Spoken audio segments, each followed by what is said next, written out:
You're rocking with the Hitman, DJ Fat Cat L. Good afternoon and welcome to the first episode of the mating game. We actually have a guest in house tonight who's going to give us a couple of clues as to what you need to be looking for as far as a mate is concerned. We will start the game. I would be like another week or so that we're going to get that started. But I thought it was a good idea to have someone come in and talk to us a little bit about today's dating world because it is drastically different from let's say 10 years ago. I want you to welcome my guest, Vanessa Antonio. Hey. Hi. Good afternoon, everyone. I'm Vanessa Antonio. Okay. Thank you for having me in your show, DJ Yeah. Fat Cat. Yeah. Listen. As we said a little bit earlier, we had a little bit of audio issue. If it does go in and out, I'll let you know. But right now we're kind of itchy. But Okay. I let them know that you are Vanessa Antonio and dating analyst. So you can tell us a little bit more about your background and what you do as far as being a dating analyst.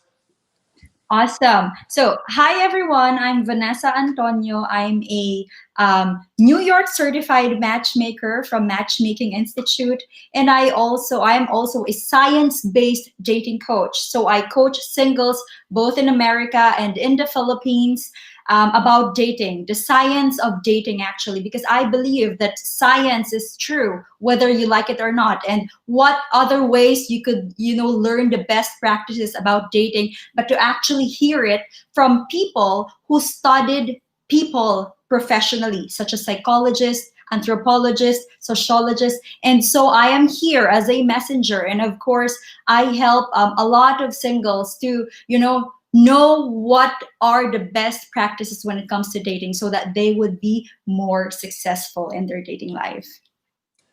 Wonderful. So on my end, I heard bits and pieces, but I'm quite sure the other end they heard everything. So that's the important part. So basically, what I decided to do, and that's why initially I tapped you as possibly being the host. I myself, I do a lot of shows, and this would just be another show that I'm hosting. But I recently came back on the dating scene, and it was like day and night from when I was last on the dating scene. So for me, I was like taken aback. Like right now, there's so much more opportunity for people to meet internationally speaking, and there's also opportunity for people to talk online and with many different people. Both of those things have good and bad, in that there's so much exposure to so many people. It's so much time that you're trying to get focused on one person, or one person even being able to receive your attention exclusively. It almost becomes this battleground of how do I get myself to be the most important person in the room. So that's kind of why I thought, well, maybe I should go back to, and it was a very old show back in the day we would watch called The Dating Game. And basically it was pretty simple. It was just basically three people, one contestant asking questions, narrowing it down to what they want. And I said, from that point, you can take it to where you want. But the thing about it, it's more like mating now. It's not the dating game. Dating kind of skips past it. They get into, is this going to be my mate? Is this going to be a match? And Yeah. so I thought it would be suitable to name it as such, the mating game. So again, you can give us sort of what you notice in the landscape today versus the old school.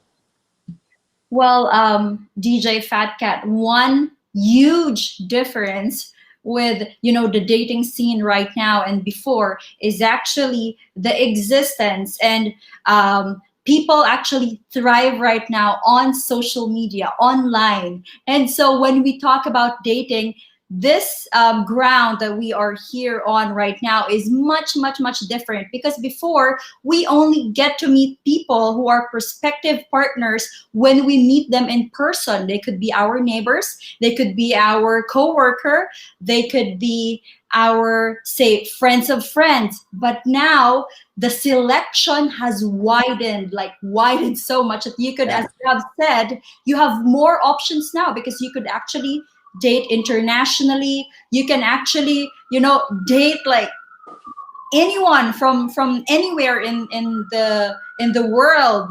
And so that actually makes dating much more difficult right now, because of course the more we have options, the more we get crazy about filtering things, thinking about who is the best for me when you've got so many options. Yeah. So I think now more than ever, this is when we need professional help. Or if not, if you don't want to seek the help of experts, you could actually strive to learn how to date smart right now by reading very nice books on dating. And when I say very nice, I don't mean, those fiction and dreamy books about dating, but these are actually books that talks about the facts, the numbers, the figures, so that you have more reliable and more, real, authentic look of what's happening right now. Yes, and I was a person who actually dated internationally, so I was married to someone for more 21 years, Wow. and yeah, we pen pal like back in the day, writing for about 6 months or so, and she was at the time living in Germany, but she was originally from Turkey, and we took that time to kind of get to know one another, and then decided what we would do, and that turned into 2 kids in 21 years. So I do have a good story to tell. But it came to an end. We moved on to our separate lives, and now I'm back on the scene. And as I was telling you, I looked and said, "Oh wow, this is different." And the thing about it is, like you said, you could go on Instagram. There's women and men clamoring for attention, and the thing about it, if you're in a relationship and you don't give the attention to the adequate level, well, guess what? Someone can turn on this little thing, and all of a sudden, all the attention that they're needing is there. And so I think it's a matter, and you can correct me on this. Is it just a matter more so of just being your best self, you being your best you, and not necessarily trying to outdo someone else? I can be my best me. I can't be that guy or that guy, but I can show you what the best me is. And if the best me is what you want, then I'm the guy. That's how I look at it. What about you? Gotcha. Actually, DJ Fat, when it comes to dating, there is someone that you have to outdo. And that's not going to be like someone else, it's going to be yourself. Because people, given that we have much, much, much more options right now, we are looking for the best fit, suitable partner for us. And when we say like best fit, that means like not a perfect person, but a person who seems perfect for us, like customized for us, if there's such thing. Mhm. And so I think that when it comes to dating, personal development is very important. You would hear like singles saying, I want to find someone who would accept me as I am, like accept me even if I'm both boastful, I'm ungrateful, I'm negative. Those things do not work anymore if you want to be in a healthy, very satisfying relationship. You gotta have to, even if it's uncomfortable, you gotta move forward, improve yourself so that you have a fighting chance to to get a better mate. Right. Yeah. That's what I was thinking. Like every time you try to work on yourself, you're getting an opportunity, not just working on yourself, but you learning about yourself. Because as you get older, you learn a lot of things about yourself that you may not even known about yourself as you go through that journey. So sometimes we're better than what we even think. You know what I mean?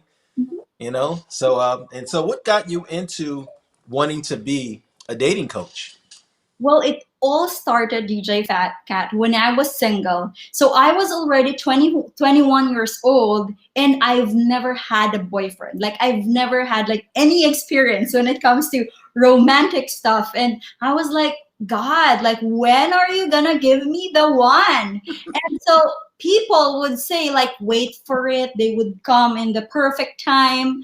But really after a while of waiting, I was just 21, but I felt like I was waiting already for like 20 years. you know? So I thought like if we are studying medicine to be a good doctor, if we are studying, say, psychology, if we want to be a good psychologist, why don't we study dating so that we're gonna be good in dating? Right. And Right. that's when my pursuit for the science of dating and romantic relationships started. And when I actually started reading, talking to experts, talking to people, and I tried to apply it in my personal romantic life, I was like, I would have done this, I would have learned this like way, way, way back. Because people are actually simple if you know how to understand or decode them. So when Mm. it comes to like women, if you know what makes them happy, if you know what pleases them, you will be in a higher rank compared to other guys who is like clueless about women, you know? And so when I found that those science-based tips are actually very effective, and then after what? After just 6 days, 6 days after I started my own company, my own dating company, I actually met my first boyfriend who is now already my husband after 6 years Wonderful, of dating. wonderful. Yeah, So it works basically. it works. And I'm like thinking, if people would just tell people like, don't just wait, just be active also, just like what you do in your career, you know, you seek for good jobs, you seek for like better housing, you seek for better food. Why don't you actually learn how to find better mates? Absolutely, I couldn't agree more. I think you like you said, you got to think of it like, you know, a sort of a preparation for life, because it is part of your life. And in preparing, like you said, whether you're eating right or exercising or choosing the career, you're getting the right education, you're getting the right exercises. You have to get the right information in order to get the right dating tools, so you can go out and get what you need. Exactly. So if we are doing all these effort for our career, for our studies, for our food, for like gym and stuff, why are we not in exerting enough effort when it comes to the most important decision of our life, which is finding someone to marry? You know, the person that you're gonna marry, according to scientists, affects your wealth, Absolutely, whether you're going to be poor or rich. It's going to affect how long you're going to live in this world. You absolutely. know, it's going to affect your lifestyle, whether you're going to live like a poor life or, a comfortable life. Yeah. So choosing a romantic partner, a lifetime partner, is very, very, very important. So we have to be very equipped with it. You could have said, you couldn't have said it better. Exactly what you say. It affects every aspect of your life. Yet people would choose to just happenstance on it. Oh, maybe I'll be in the grocery store, and if I run into somebody, or maybe if I'm in the gym, if I run into somebody. And like you said, it affects so much of your decisions and So your we economic situation. You've got to really put some effort behind that, you know. And especially like you said, what nowadays everybody is kind of, you know, the competition is real. You're in the gym, you know, there's somebody who's producing this or doing that, and so um, you couldn't have said it better. You couldn't have said it better. So let me ask you this. Let's just say, let's give an example. I'm a guy. I'm single. What do we do? What's next? Well, if we are like, for example, if you're a guy who dates in times like this during a pandemic, we actually, when I say we, it's me and other very professional matchmakers. They would actually suggest that before you actually see someone in person, you gotta start talking to them virtually, because you want to minimize the risk, which is COVID, and you also want to maximize the potential of getting to know each other in an emotional level before you get physical and meet each other in person. So it's really, if dating online works for you, if you have like so much time to browse all through those profiles, go ahead, try online dating. But if you want to actually meet people who are already filtered, who's not fishing, who's not catfishing, who's not gonna show up like as a different person than what you've seen in the profile, then you start working with professional matchmakers. Right. And so professional matchmakers like me will not only actually help you, give you tips on how to have like a good first impression to your date. We will actually be able to tell you if the man or woman you are pursuing genuinely likes you or not, because we're getting all the feedbacks behind the scene. And so we are very, very truthful when it comes to giving feedbacks. Henceforth is the reason for the mating game, because I thought virtual, you don't have to worry about getting too hands on. Feel them out. If you want to take it a step further after the virtual introduction, you can do so. But that way, like you said, you don't waste a lot of time, and you're so there's a safety matter, of course, with a lot of that other stuff. So to actually have that virtual mating game, I thought it was perfect timing. And so the addition to that is knowing that like I said, we have people like yourself who, whether they go on and speak to you before the mating game or after the mating game, you could be a person who they may need for the course, for throughout. It could be continuous, because what are they? Relationships are continuous. Exactly. They're continuous. You know, we might be at 2 years in, and it can be an issue that arises that we didn't have to deal with. So who do we turn to? But somebody who knows a little bit about that situation, like yourself. So you could be in a long-term situation where they call you like 2 years later. Guess what? Vanessa, I got a situation here. I mean, we hope that everything turns out from the beginning to the end great. But there are a couple of bumps and ups and downs in the relationships, and sometimes we need to go and get reinforcements. So it's good to have someone like that That's who, true. like yourself, who's available. And DJ, I just also wanna be able to add, according to the psychologist, his name is Raj Persod. He said that in all types of relationship go through three phases. So it's actually the getting of attention, picking the interest, and maintenance. So whatever relationship status you are, you go through all this process. Now, why are people single? Because it could be that they're very good in getting attention, but they're not good in maintaining interest. It's possible that they're very good in maintaining interest, but they don't attract partners easily, weak in getting attention. So all these three process, the last process would be maintenance. This is the most crucial part, because you were able to get their attention, you were able to pick their interest, but then you have this one, the maintenance, which is something that you have to learn how to do it, or else they're gonna be gone. Right, right. I think like you said, maintenance is crucial, because we can always get people in the door, but just like any good business, you want the retention. Yes, return customers. Return customer. You want retention. Yes, that's true. Nothing like coming back. Mhm. Yeah. So yeah, I couldn't agree more. So that's basically, like you said, the three stages of a relationship.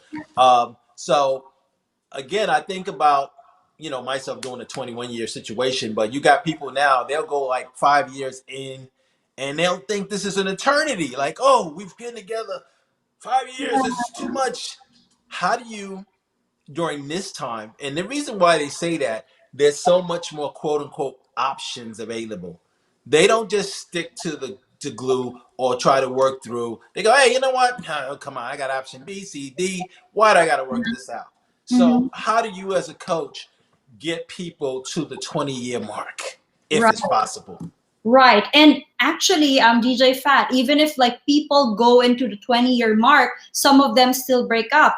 But if you Exactly. want to have like a sustainable relationship, when you study the psychology of dating, the sociology of marriage, it all boils down, and this is like a top secret that I'm going to share with you guys. It simplifies all the dating advice that experts would say. It all boils down to finding out what makes that person happy. Because if you could provide what could make that person happy, as long as you do it, that person will not be looking left and right, unless they're naturally like a cheater or polygamous. But as long as you could satisfy that person in different aspects that they, because every person has like an expectation, and if you are able to meet those expectations and needs of your partner, then you have a good chance of keeping your partner happy.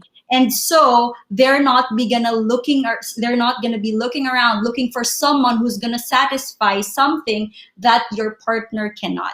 So Do it's you really looking at what makes this person like really happy. Is it providing for their family? Is it taking them out on like getaways? Is it just serving them breakfast in the morning? Is it just being with them when they're having a difficult time? And that's not easy. Figuring out what makes the person happy is not easy. It Yeah. takes time, and it takes like people reading Right. some skills on that department, so that you would be able to understand genuinely what is it that you can provide, so that your person will not be looking out for other people to provide that need. You brought up an interesting point. Is there such a thing as a natural cheater? Well, I don't think that there's a natural cheater, but I believe in patterns. And this is actually according to psychologists. When a person, because our brain, there's like a system, and there's a system where our brain functions. And so when our brain is used to this kind of pattern, for example, that's why they always say like cheater, once a cheater, always a cheater. That's not just a saying out of nowhere. It's actually could be based on the fact that people have certain patterns. These are things that whether we realize it or not, we actually do it. It works. It works from our subconscious, and so people can change. That is true, but be very careful because if you have seen like a repeated pattern of cheating, what is the likelihood that that person wouldn't do that to you? So this Right. is all about dating smart. This is really studying the person's history while giving them a new leaf. Right. Like a Right. balance. It's a balance. That's funny. So every time you come up with something, you speak to me on something, I think of something else, and that is, like you said, you look at a pattern of an individual person, and you think there's a possibility that that's going to happen in the same situation with us. For example, sometimes people meet someone on a rebound, or they meet someone who has just left someone and has gotten with them when cheating with the other person. Exactly. I'm not saying that it's not going to happen, but you know what? You might want to look out for that, whether it's karma or it's just natural cheating. The That's true. person is coming in the door in that status. So at that point, you're like, well, okay. I mean, I'm not going to say because a lot of people say, well, it was just because that person didn't make them happy. Understandable, but that wasn't the result of cheating. Is a matter of you either saying I don't want to be with that person that is not making me happy and moving forward versus I want to have my cake and eat it too. Yeah. That's the difference between those two things. It's okay that you want to blame the other person and say they didn't make you happy, but why did you choose to keep them connected and tied in when they could have pursued other happiness while you pursuing your additional happiness? That is the problem with that. Right, that's true. That's so true, DJ Fat Cal. And so when we actually involve another person, keep them, very clueless of what we're doing just to make ourselves happy, then that is actually an indicator that's how our brains seek for pleasure or reward.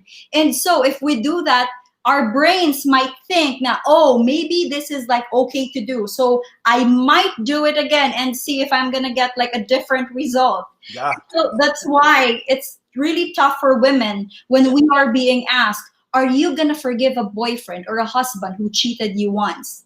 That's really, really that's really, really tough to It answer. is. It is. You would consider like whether you love the person or not. At the same time, if you are aware of how the brain of the person works, you would know that there are some kind of patterns that could be repeated in his or her next relationship. I also, with that, I think it's a high level of, sorry to say, but selfishness. Yeah. I want to make sure that I'm secure and I got it together for myself now and in the future. So this is my now, this is my future.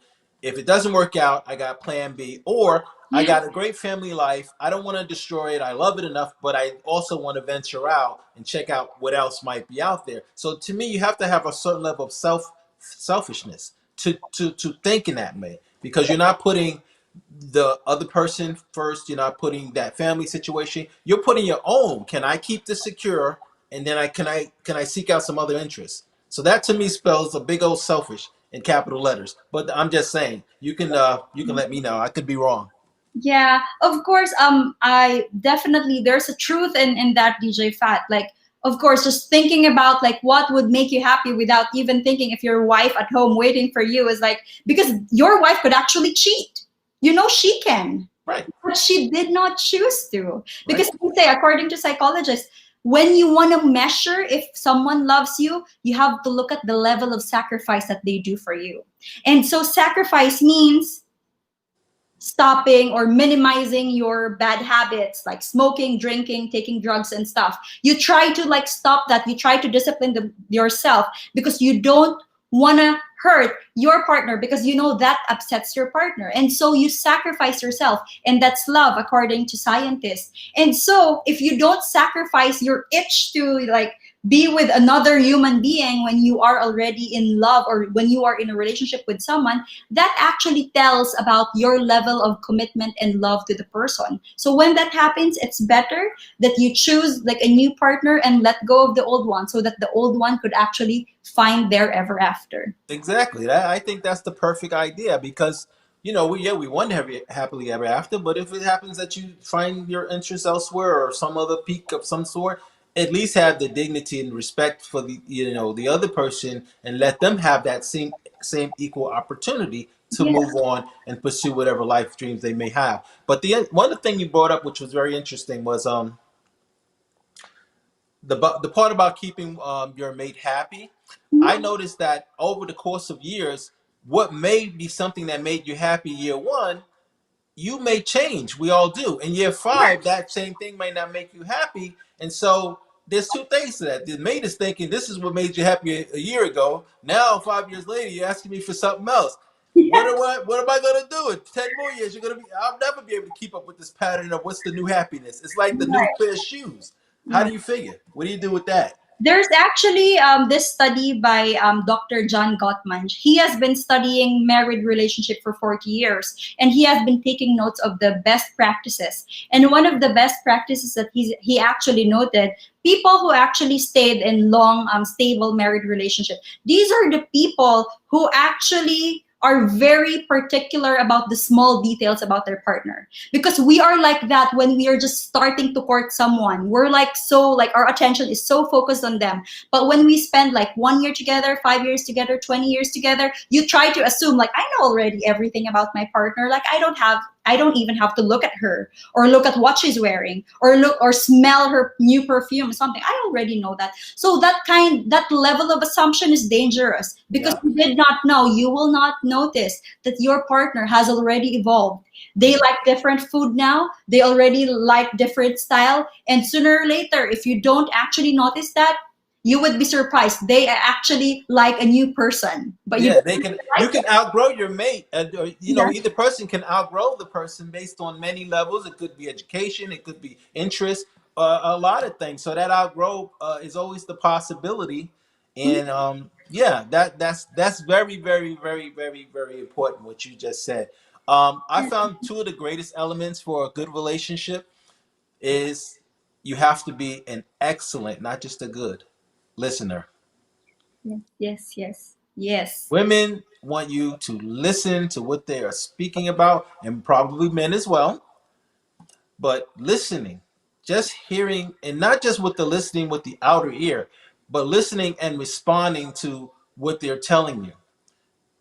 Right? If they say, "Well, my hand is burning on the flame on the stove," you say, "Let me go blow some balloons." Exactly. So that's what makes the marriage, fail.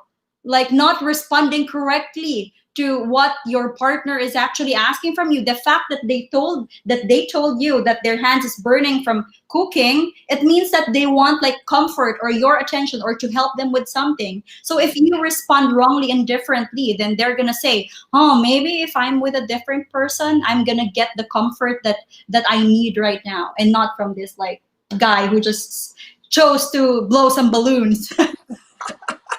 Exactly.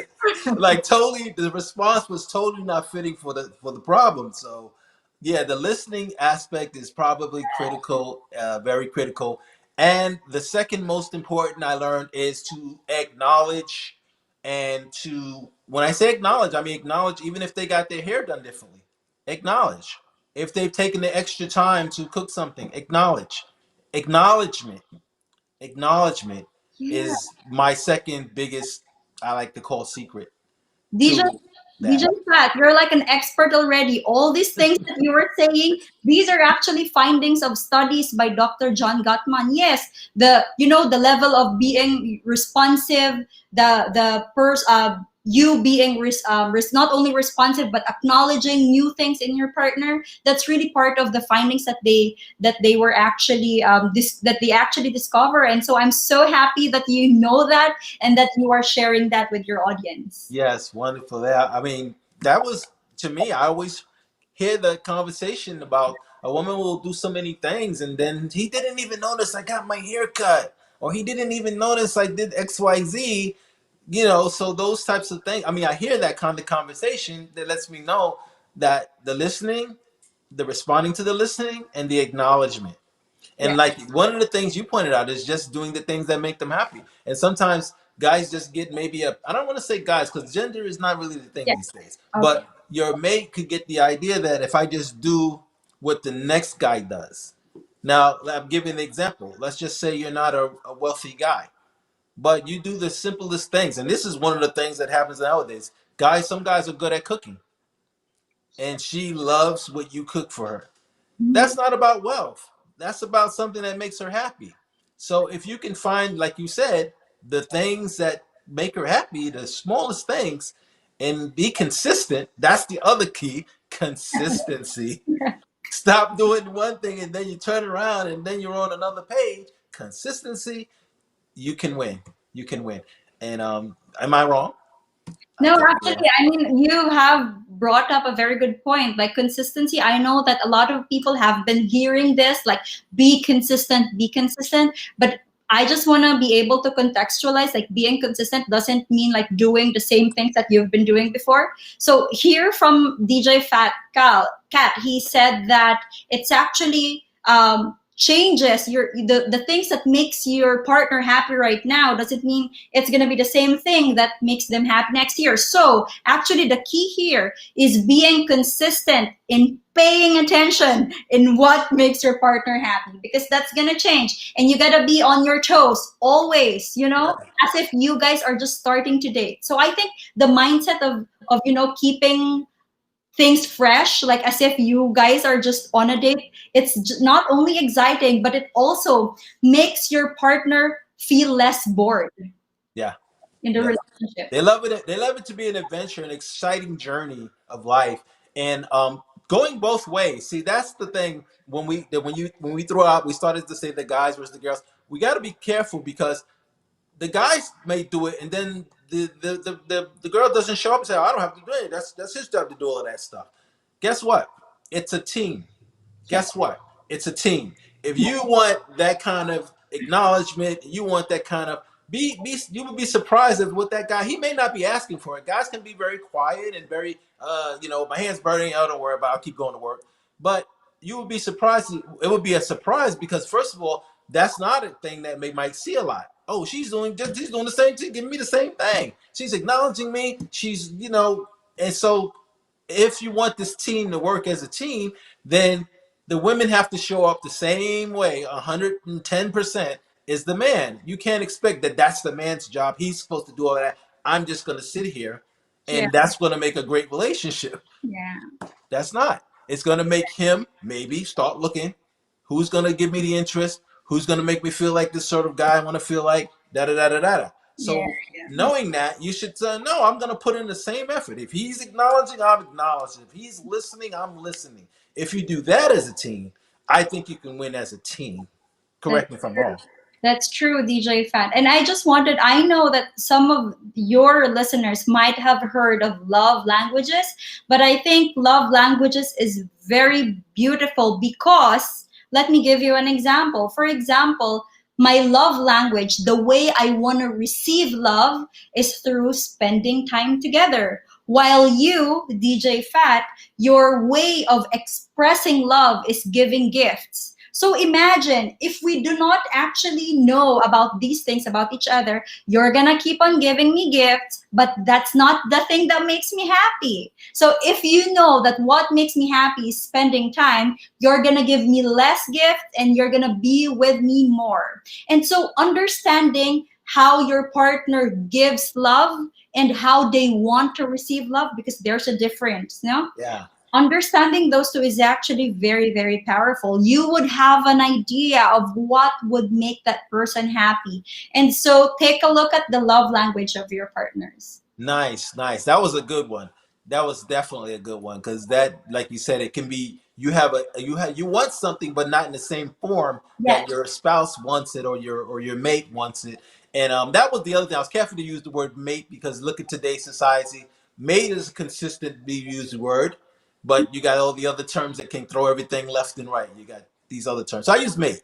Okay. Mate is to Wonderful. imply that Mate. it's not a spouse, it's not a man, it's not a woman, it's a mate. You're waiting for somebody to be a buddy, a mate for life. Yes. So mate's a Beautiful. cool word. It's a smooth, gender appropriate kind of word. It works for everyone. So, but Like this has been wonderful. So this is what we're thinking now. Going forward, like I said, even as I name it a game, I don't really think of it as a game. But I do think that mating, getting to find your mate is exciting. It should be fun. It should be adventurous. It should be a journey. What are your thoughts? that is true. Very briefly, I wanted to share with you the DJ Fat Cat about this study that has been done in MIT University. And basically, what the researchers did is they did not look at the faces of the daters. So there are couples who was going on a date for the first time. They did not look at their faces, but they were able to predict who were the couples who's going to go on second date and who were the couples who's not going to go on second date. You know how they did it? They were just listening to the audios. They were not listening to the words. They were only listening to the pitches. Whether if the couples was laughing, even if whether the couple was, have a monotone discussion, Monotone, yeah. monotone Monotone. monotone Yeah. discussion. And so they were able to predict it with 98% accuracy. Mm. And the findings of the study is basically this. When you go on a first date and you had lots of fun, the likelihood of you getting a second date is very high Yeah. compared to, spending a date with someone who got very serious, who talked about problems and pandemic and stuff. So basically, I agree with what you're saying, and this is the findings of the study, that when you go on dates, being fun, being lighthearted is very, very important. And so we could actually see that as like a game. And Yeah. Yeah. personally, I do believe that dating is a numbers game Yeah. because there's actually someone out there for us. I believe in that. And so sometimes the reason why we don't end up with a partner is because we're not searching enough, also. Yeah. Right. Yeah. I think sometimes people get very maybe they've had a bad situation happen and they may just wipe it and say, you know what, I'm not even going to work on that. I'm Yeah. done with that. And that can be, that can be the ideology of a lot of people. And, or you can just have maybe, like you said, bad luck. You try, you date, and it just never works out. You don't get a second call, and nobody, gets back to you. So you said numbers game. It can boil down to a numbers game because if you go on many, many, many dates, you just might find one person that just might work for you. You Yeah. know, And so and of that's course, sorry. I wanna be able to contextualize that. When I say numbers game, it doesn't mean that you don't date, like you date nonstop, like every night you go out. Basically, what I'm saying is we are as a matchmaker. I encourage singles to go out there and go and meet someone new, because each person that you meet teaches something about yourself. Because when we go on dates, we learn what we like and what we don't like actual in person, not just theoretical. Because I might say, like, I don't like a person who does not have table manners. Mm. You just say it. But sometimes when you meet like a really gorgeous guy and that person doesn't have table manners, but you are actually very in awe about how their personality is, how they speak, how they treat you, then those table manners could Go be to the wayside. Yeah. exactly flexible. But Right. if you actually went out there, go on date, and you've actually encountered like a man or a woman who treats a waiter badly, then that's really like, that is your reality. I mean, you could succinctly say that, hey, this is not for me, and I'm never gonna see someone again when a person has this kind of attitude. So it makes your choices, your list of preferences, more solid than ever before. So go on date. Yeah. So turning the corner. This is the last part, very important part, because we touched on it, but we'll go back to it. Okay. The world now is international dating, international cultures, international. Yeah. On that note, we come across different cultures, different people with different family backgrounds and things that we've come across that we've never seen before or things we've never experienced. How does that play in? Because I watched a couple of the shows, no names mentioned, and they'll have international dates, and one person will go in with this mind frame, and then they get a culture shock, realizing that the world is different from what you might have grown up with or what you were comfortable with, and then they either adapt, adjust, and overcome, or B, they just turn away and say, "Oh, I can't do this," because I come from that international little pool of people who've been with someone internationally speaking. Uh-huh. What is your take on how one should go in if they decide? And I'm just looking, I'm going through the different visuals of the shows. You go into a situation where you're okay, we use an American person, but then they end up in some country that they've never even, they don't speak the same language, they don't have the same customs, and they want to date someone from that. How does that person approach that situation to make it successful, to make it work? For me, knowledge is really power. And so if you have that kind of mindset and you really want to work it with someone who is different in culture, then you use Google by searching for places, restaurants, events and stuff. Why don't you use Google to research about the culture and practices, and what are the tendencies of people from this country? What makes them tick? Is doing like a peace sign okay for them, or is it like taboo? So Yeah. really, knowledge is power. Yeah. Know about the culture, research beforehand, and whenever you encounter something different, do not, because our tendency is whenever when we see something different from us, we take it like negatively, like like that's Yeah, because some people. our brain actually does that naturally. Anything that's new, the alarm system goes off like, hey, that's not nice because it's not something that we've experienced before. But you actually, when you actually keep an open mind and then you research, that's gonna equip you to dating internationally. Wonderful, wonderful. And that's the thing. When you said about the research, Mhm. because yeah, they could actually just look it up. And if that's not your shtick, save yourself the trouble. Don't go into some country where they have these customs. You go, oh, I can't believe I'm not going to subscribe to that. I don't want to do that and this and the third. You could have saved yourself a lot of trouble by just researching and seeing if that is something that you can apply yourself to or not. And the last part of the international dating is the scams, the things that happen where people are asking people to send money, or they Yeah. get this person in this relationship where they're constantly milking them through money. Mhm. And a lot of people have lost a lot of money behind this, all looking for love, all hoping for the best.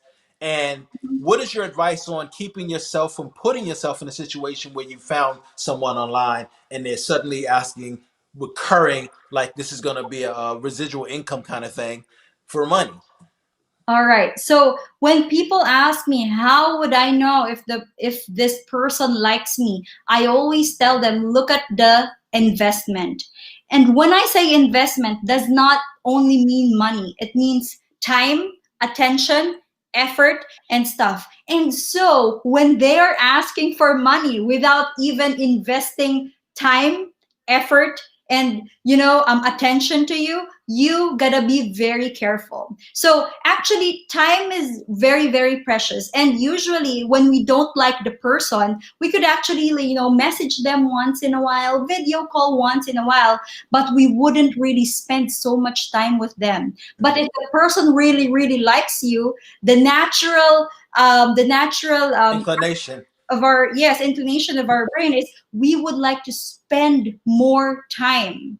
And so if this person does not spend time with you, like only spends time with you when they need something, then you gotta be wary, especially if you haven't met in person, because there's a lot of things that you see online that might not translate when you meet in person. So before you invest financially, invest when it comes to time, attention and effort first, and actually hope that they would actually invest the same with you.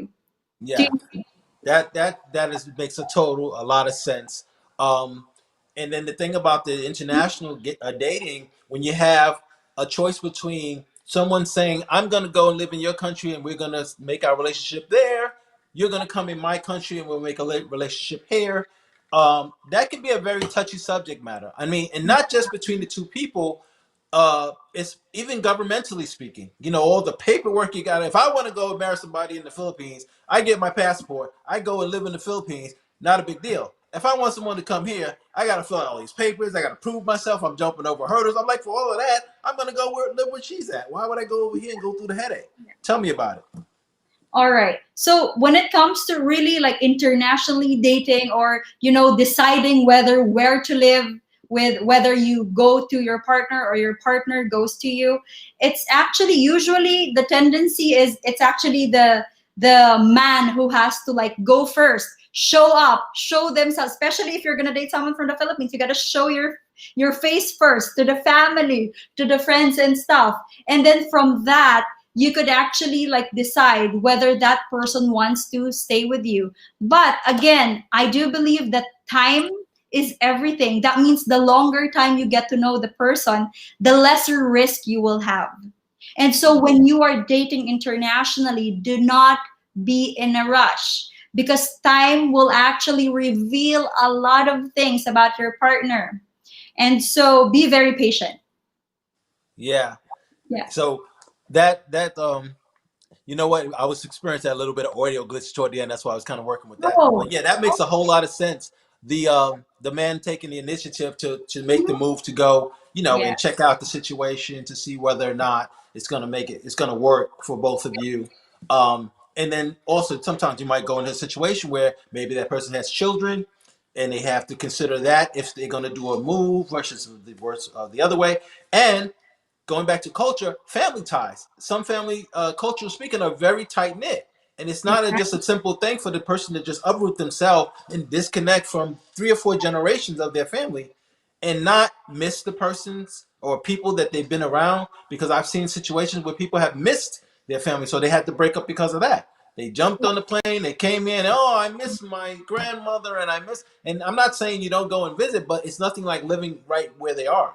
So sometimes people don't consider that when they think about that move. Like, is this person coming from that type of structure where, 3 and 4 generations are living side by side, and all of a sudden you uproot them in their single situation? Not saying no one cannot adapt, adjust, and overcome, because we all can do that. But is that always, possible for every person? I'd say no.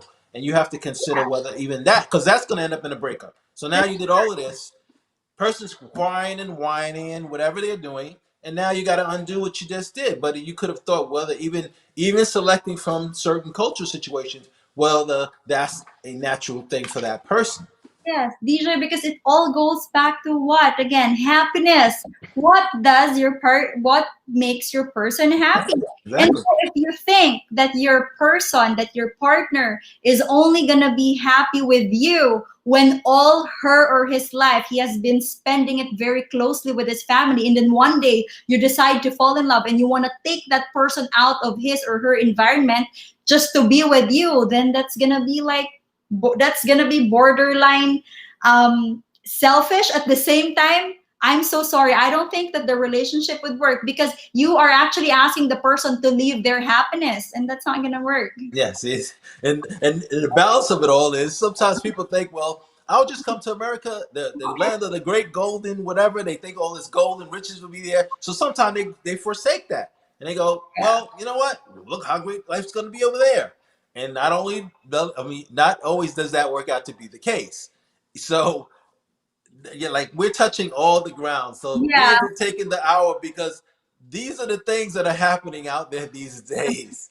That, These are the things that are happening. The international, the social media stuff, which we can go on another hour just talking about mhm. the meet and greets Yeah, that yeah. happen with those things, and they're just so messy that it's just not even worthy to even spend much time. But just to say, beware of Beware. that messy situation.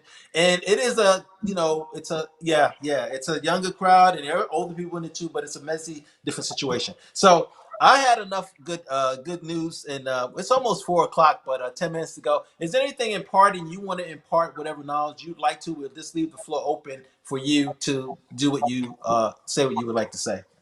All right. So I just wanted to say, like, for everyone who's watching, there's this very good psychologist. Her name is Dr. Terry Arbach, and she is Dr. Love. She has that title already for so many years, and she's from here in the United States. And she said that those people who are actually finding love are people who are positive about finding love.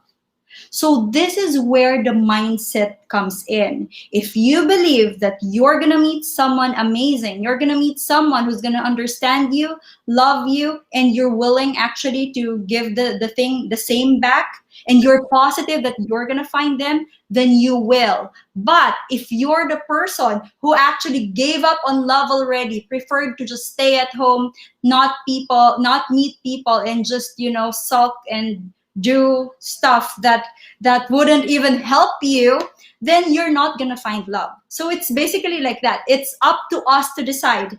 Me myself, I have been very positive that I'm gonna find love, and so I did. And so I'm gonna tell all singles that I'm coaching, that I'm working with, if you want to find love, it gotta start here.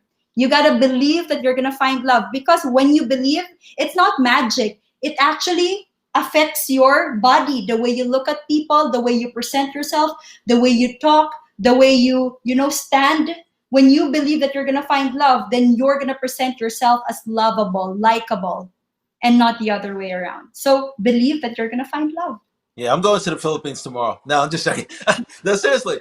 I want to thank you for coming on. It's been a pleasure talking to you, and I'm quite sure we'll be in touch and talk a little bit more. And as I have my pursuit as well, I'm quite sure you'll be able to help me with that journey.